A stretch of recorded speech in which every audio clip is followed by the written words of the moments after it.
Алматы облысы Қарасай ауданы Қарасай Батыр атындағы орта мектеп. Оқушылар суретке қарап тақырыпты анықтайды. Сабақтың тақырыбы Қазақстанның табиғат зоналары.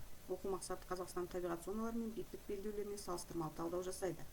Сабақтың мақсаты табиғат зонасы, биіктік белдеу ұғымына жалпы сипаттама беру. Қазақстанның табиғат зоналары мен биіктік белдеулерінің таралу аймақтары бойынша ажырату. Картада белгілеу, салыстырмалы талдау жасау. Бағалау критериялары табиғат зонасы, биіктік белдеу ұғымдарына жалпы сипаттама береді, ерекшеліктерін анықтап, картада көрсетеді, салыстырмалы талдау жасайды. Оқушылар табиғат зоналары, ендік зоналық, биіктік белдеу ұғымдарына түсініктеме алады.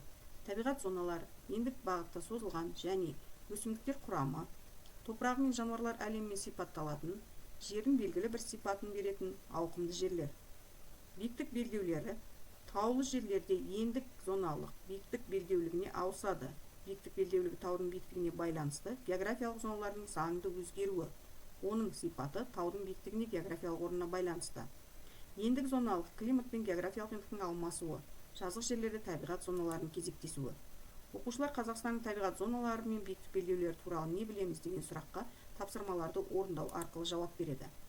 Бірінші тапсырма мәтінмен жұмыс. Оқулықтағы мәтінді түсініп оқып, мәтіндегі мәліметтерді қолданып, кестені толтырады.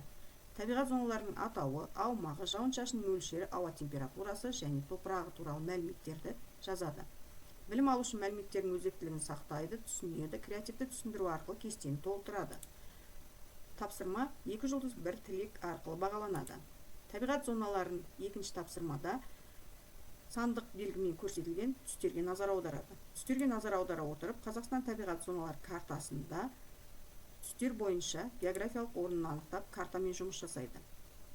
Белгілейді, есте сақтайды. Білім алушы табиғат зоналарының түстеріне сәйкес картада белгілейді, шартты белгілерді қолданады. Қазақстандағы таулардың биіктік белдеулігінің ерекшеліктеріне қарай 3 физикалық географиялық аймаққа бөлуге болады. Ол аймақтарға Алтай таулы аймағы, Сауыр Тарбағатай Жетісу таулы өлкесі және Тянь-Шань таулы аймақтарын жатқызуға болады. Кескін картаға биіктік белдеулер аймағын белгілеп, тау аттарын жазып бейнелейді. Қазақстан тауларына бірнеше биіктік белдеулер бар. Олар таулардың орналасқан шөлейтті аймақтарынан басталып, тауға биіктеген сайын біртіндеп өзгеріп отырады. Үшінші тапсырмада жұптасып оқушылар ендік зоналық пен биіктік белдеулерінің заңдылықтарын негізге алып, Қазақстанның табиғат зоналары мен биіктік белдеулеріне салыстырмалы талдау жүргізіп, жинақтап жазады.